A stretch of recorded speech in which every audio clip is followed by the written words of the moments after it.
Remue-ménage. Remue-ménage.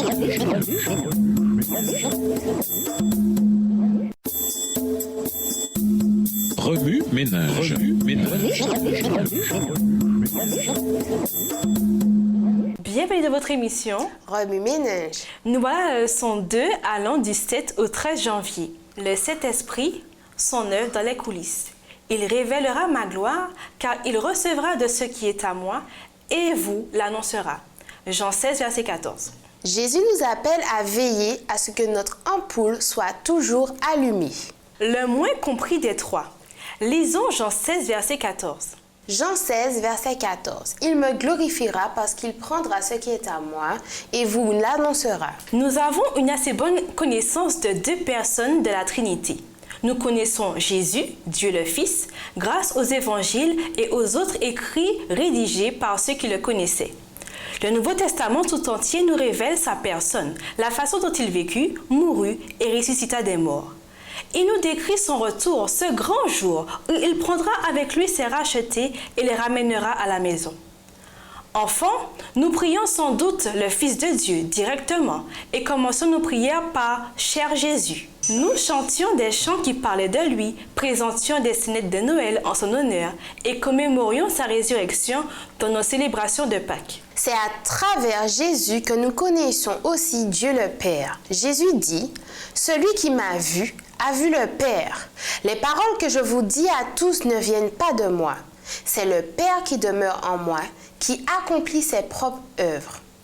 Croyez-moi quand je dis « Je vis dans le Père et le Père vit en moi » Jean 14, versets 9 à 11. Croyons-nous cela? Si oui, alors nous connaissons autant Dieu le Père que Dieu le Fils.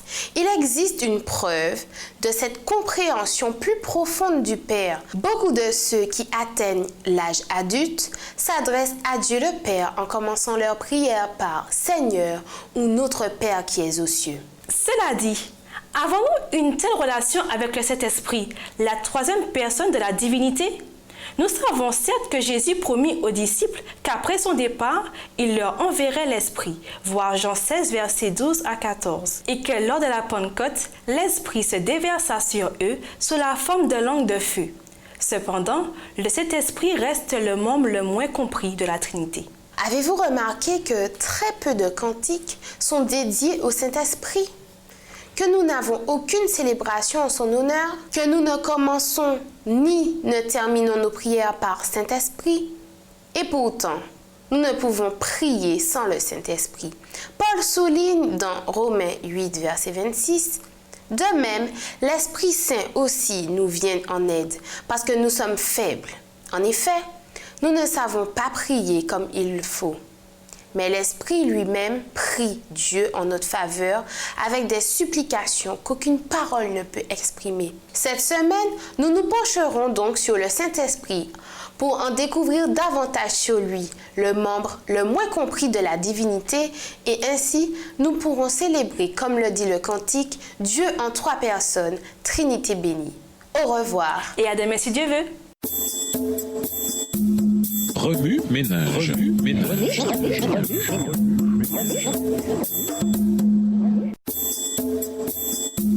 Remue-ménage.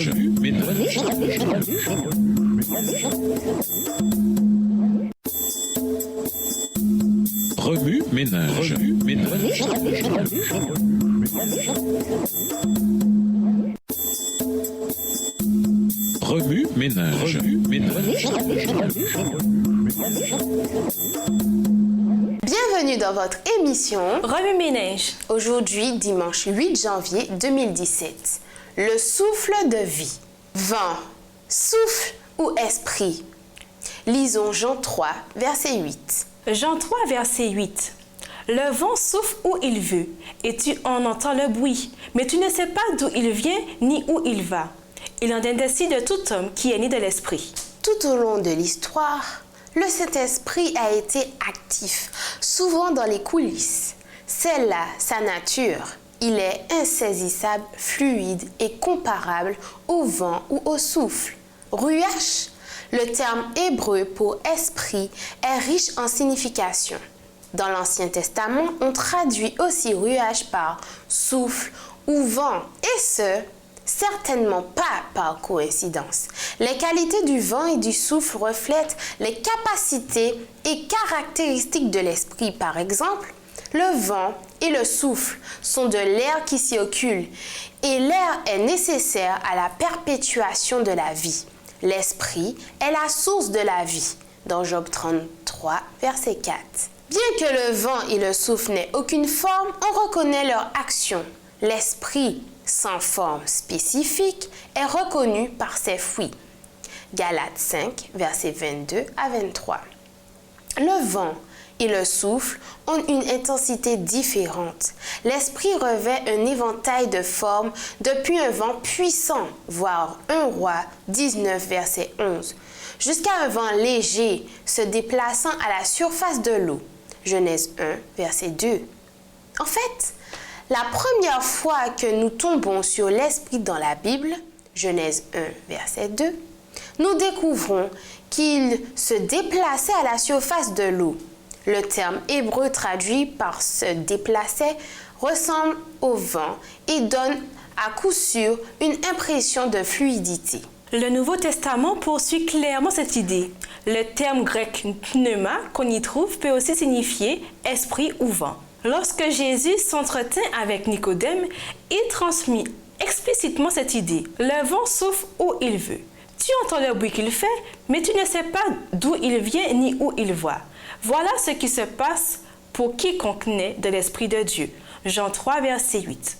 À la Pentecôte, nous retrouvons une fois de plus le vent en tant que métaphore de l'Esprit. Tout à coup, un bruit vint du ciel comme si un vent violent se mettait à souffler. Il remplit toute la maison où ils étaient assis. Ils furent tous remplis du Saint-Esprit et se mirent à parler en d'autres langues selon ce que l'Esprit leur donnait d'exprimer. Acte 2, versets 2 et 4. La création. Lisons Genèse 1, verset 2.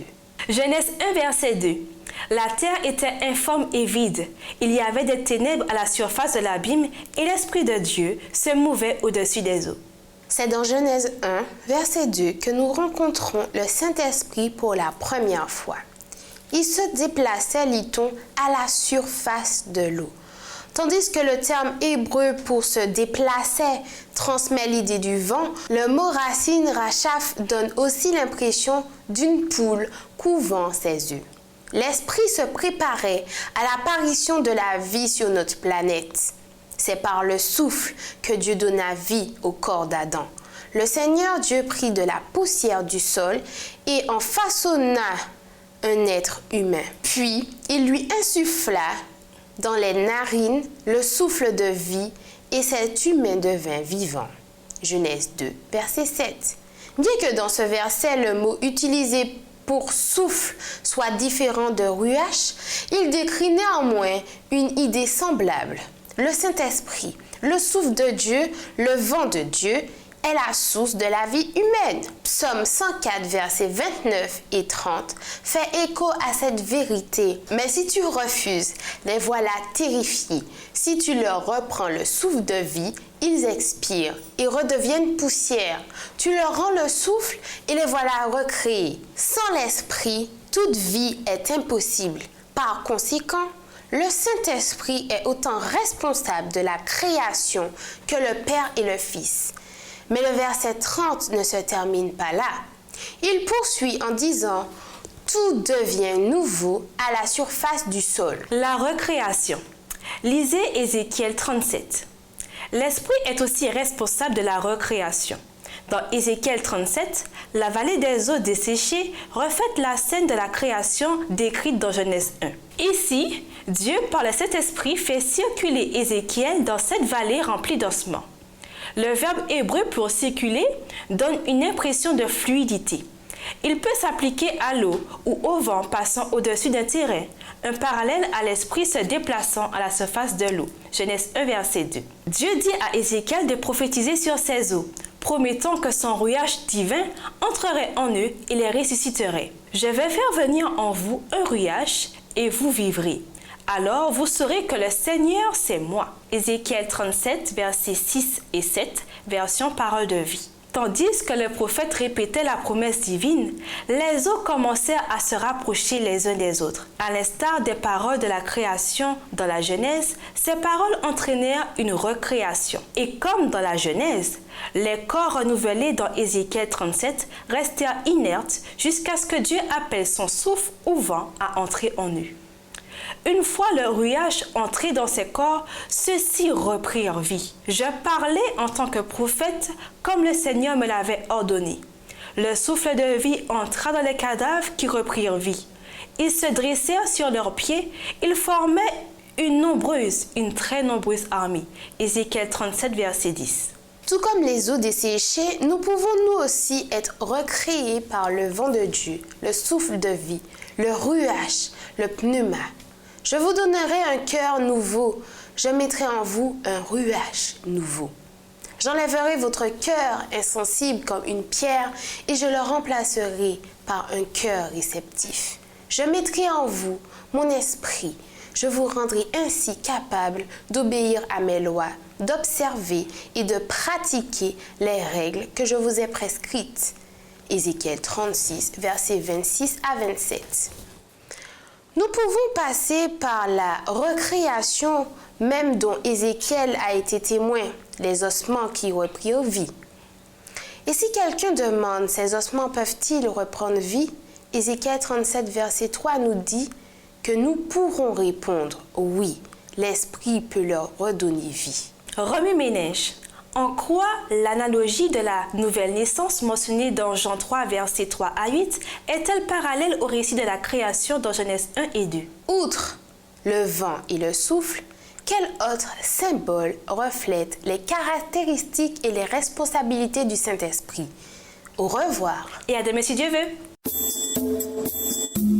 Remue-ménage. Remue-ménage.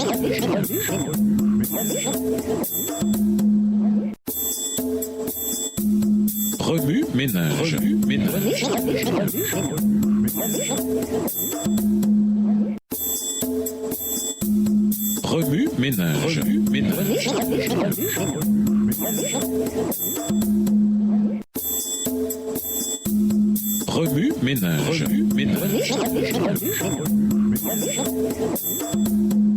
Bienvenue dans votre émission Remue-ménage. Nous voilà au lundi 9 janvier. La nature du Saint-Esprit. Lisons Job 26, verset 13. Job 26, verset 13. Son souffle donne au ciel la sérénité. Sa main transperce le serpent fuyard. Jésus souhaite souffler sur tous ses disciples, leur donner l'inspiration de son esprit qui sanctifie, qui transfuse son influence vitale à son peuple. Il aimerait qu'ils comprennent que désormais, ils ne peuvent plus servir deux maîtres. Leurs vies ne peuvent plus être partagées. Le Christ veut vivre dans ses collaborateurs humains, œuvrer à travers leurs facultés et agir par leurs capacités. Leur volonté doit rester soumise à sa volonté. Ils doivent coopérer avec son esprit afin que ce ne soit plus eux qui vivent, mais le Christ qui vit en eux. Jésus cherche à leur faire comprendre qu'en donnant son Saint-Esprit, il leur accorde la gloire que le Père lui a donnée afin que lui et son peuple soient un en Dieu. Nos voix et notre volonté doivent se soumettre à la volonté de Dieu, sachant que cela est saint, juste et bon. Le Saint-Esprit est un aspect du divin agissant en toute liberté d'action. Le Dieu du ciel se sert de son esprit comme il lui semble bon. Aucun esprit humain, aucun jugement, ni aucune méthode propre aux hommes ne peuvent limiter son action ni décider de la façon dont il va opérer.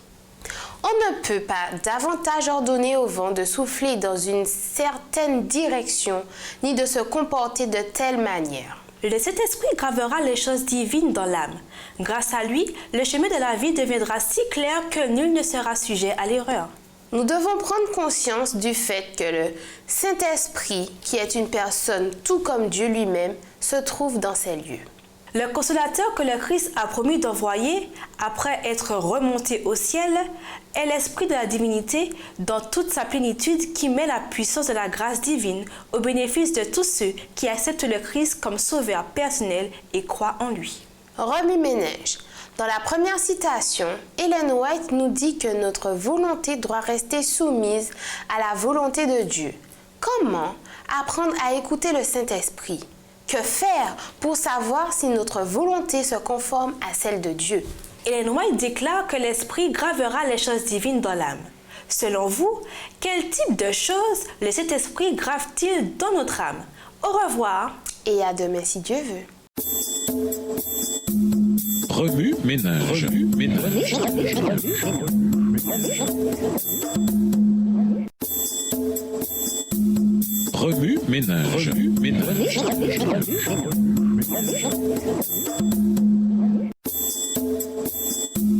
Remue-ménage.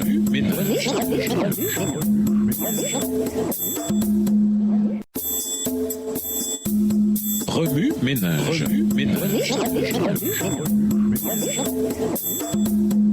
Bienvenue dans votre émission Remue-ménage. Nous voilà aujourd'hui, mardi 10 janvier 2017. Le Saint-Esprit, notre source d'énergie. Lisons Exode 25, verset 8. Exode 25, verset 8. Ils me feront un sanctuaire et j'habiterai au milieu d'eux. En tant que Paraclétos, celui qui se tient à côté, le Saint-Esprit œuvre à travers l'histoire, laissant une marque discrète sur son passage. Cette marque se distingue dans le sanctuaire, dans le bâtiment lui-même et dans sa construction. Dans sa description de l'aide du Paraclétos, Jésus dit que le Saint-Esprit prouverait aux gens de ce monde leur erreur au sujet du péché, de la justice et du jugement de Dieu. Jean 16, verset 8. Imaginez le déroulement du rituel du sanctuaire. Premièrement, le pécheur devait aller au sanctuaire pour y recevoir le pardon de ses péchés. Cette conviction de péché venait du Saint-Esprit. Le prêtre entrait dans le lieu saint, où la justice de Dieu se distinguait dans chaque article de la pièce. Le pain de proposition, le pain de vie, voir Jean 6, verset 35. L'autel des parfums, les prières des saints, voir Apocalypse 5, verset 8. Le chandelier rempli d'huile, la lumière du monde, voir Jean 8, verset 12. Et l'huile, le Saint-Esprit, voir 1 Samuel 16, verset 13. Enfin, dans le lieu très saint, Dieu siégeait sur le trône avec sa loi, les 10 commandements pour juger. Ceci montre les aspects du Saint-Esprit tels que décrits par Jésus dans le temple. Le Saint-Esprit n'est pas uniquement représenté par des éléments métaphoriques ou physiques du temple, il peut aussi œuvrer par le biais des êtres humains. Dans Matthieu 5, verset 14, Jésus dit « C'est vous qui êtes la lumière du monde. La lumière, qu'elle provient d'une chandelle ou d'une ampoule, a besoin d'une source d'énergie. Le Saint-Esprit est cette source d'énergie. Pour qu'une lampe brûle, il lui faut de l'huile. C'est pourquoi dans la parabole des 10 vierges, ce sont celles qui s'étaient approvisionnées en huile qui entrèrent dans la salle des noces.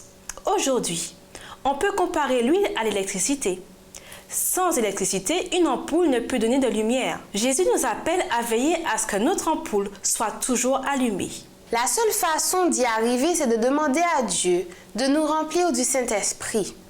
Dans Exode 31, verset 3, version Nouvelle Bible seconde, Bessalel fut rempli de l'Esprit, si bien qu'il put faire toutes sortes de travaux pour la construction du sanctuaire. Ainsi, chaque fois que vous vous retrouverez devant une impossibilité, demandez au Saint-Esprit, au Paraclétos, de vous aider.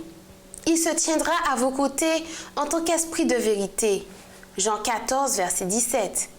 Grâce au Saint-Esprit, Bessalel fit preuve d'une compétence extraordinaire. Le Saint-Esprit le remplit d'habileté pour créer une représentation précise de ce que Dieu désirait dans le sanctuaire. De même, en permettant au Saint-Esprit d'œuvrer en nous, nous pouvons refléter le caractère sans tache de Dieu par l'utilisation de nos talents.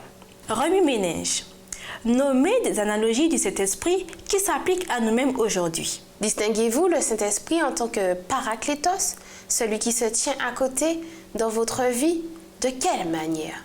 Au revoir. Et à demain si Dieu veut.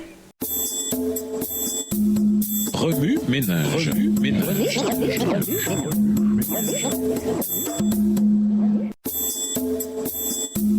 Remue-ménage.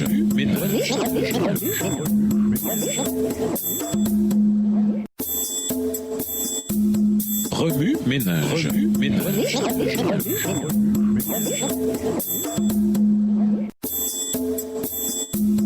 Remue-ménage. Remue-ménage. Bienvenue dans votre émission Remue-ménage. Nous voilà au mercredi 11 janvier 2017. Le Saint-Esprit et la glorification de Jésus-Christ. Lisons Jean 15, verset 26. Jean 15, verset 26. Quand sera venu le Consolateur, que je vous enverrai de la part du Père, l'Esprit de vérité qui vient du Père, il rendra témoignage de moi. Tandis que Jésus annonçait à ses disciples son départ imminent pour le ciel, il les consola en leur disant qu'il leur enverrait le Saint-Esprit. Celui-ci prendrait sa place, rendrait témoignage de lui. Jean 15, verset 26. Et prouverait aux gens de ce monde leur erreur au sujet du péché, de la justice et du jugement de Dieu. Jean 16, verset 8. Dès l'ascension de Jésus, le Saint-Esprit est devenu notre lien avec celui-ci. Il nous guide dans toute la vérité. Par lui, nous pouvons glorifier Jésus-Christ. Le Saint-Esprit glorifie Jésus et poursuit le ministère que ce dernier a commencé ici-bas. Aujourd'hui, comment pouvons-nous glorifier Jésus par le Saint-Esprit? Voici quelques idées. Premièrement, demandons au Saint-Esprit de diriger notre vie. Avant de pouvoir glorifier Jésus, il nous faut prier Dieu de nous remplir du Saint-Esprit. Le Saint-Esprit nous purifie et nous sanctifie. 2 Timothée 2, verset 13, 1 Pierre 1, verset 2. Pour glorifier Jésus, nous devons d'abord être purifiés par le Saint-Esprit. Deuxièmement, humilions-nous. Le Saint-Esprit ne parle pas de lui-même, mais nous conduit dans toute la vérité en glorifiant Jésus. Jean 16, verset 13. Nous pouvons tirer des leçons de l'humilité du Saint-Esprit en évaluant nos mobiles. Nos actes glorifient-ils Jésus ou notre personne? Le Saint-Esprit nous détourne aussi des désirs de la chair et nous permet d'accomplir la justice de la loi. En effet, ceux qui vivent selon leur propre nature se préoccupent de ces désirs, mais ceux qui vivent selon l'Esprit Saint se préoccupent des désirs de l'Esprit. Romains 8, verset 5. Troisièmement, préparons-nous.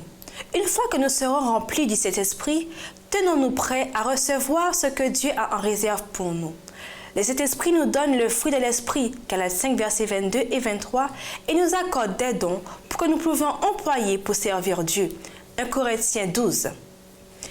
Par le Saint-Esprit, nous pouvons utiliser ces dons pour glorifier Dieu et poursuivre la mission qu'il nous a confiée. Remue-ménage. De quelle façon glorifions-nous Jésus dans notre vie quotidienne? Comment utiliser nos dons individuels pour répandre l'Évangile? Au revoir et à demain si Dieu veut. Remue-ménage. Remue-ménage.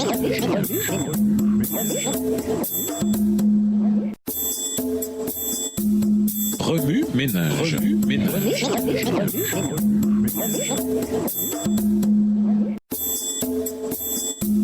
Remue-ménage. Remue-ménage.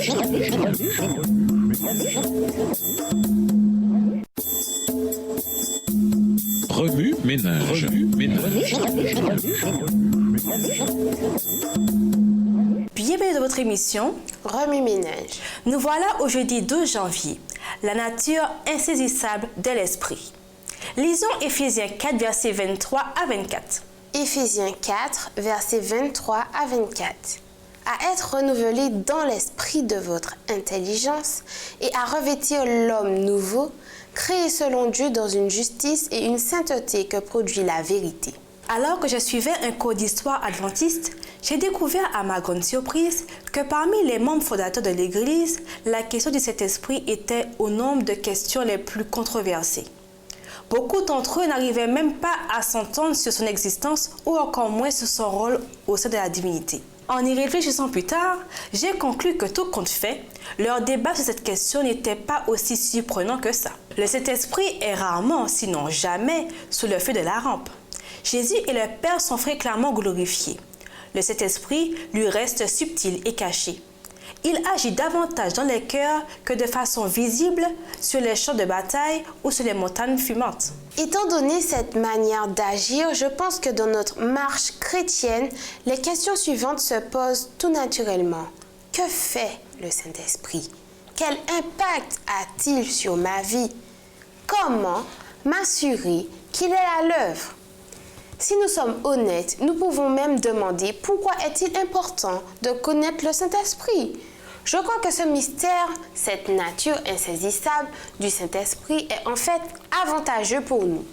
Ce n'est pas facile à accepter, du moins au début, parce qu'il entre dans notre nature de vouloir comprendre les choses qui se produisent dans votre vie, de savoir comment et pourquoi elles se produisent.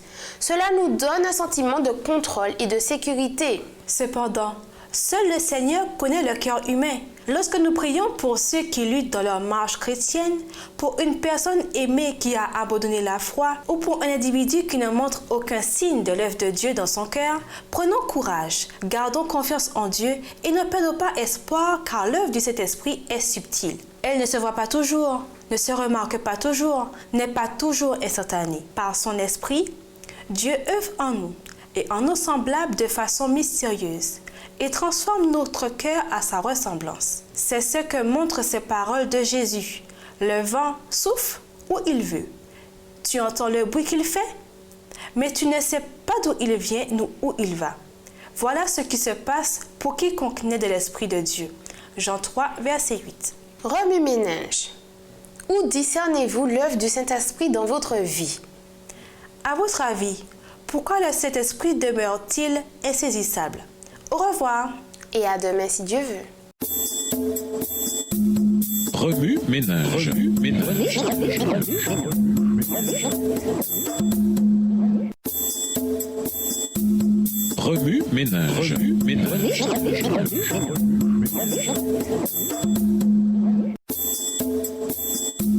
Remue-ménage.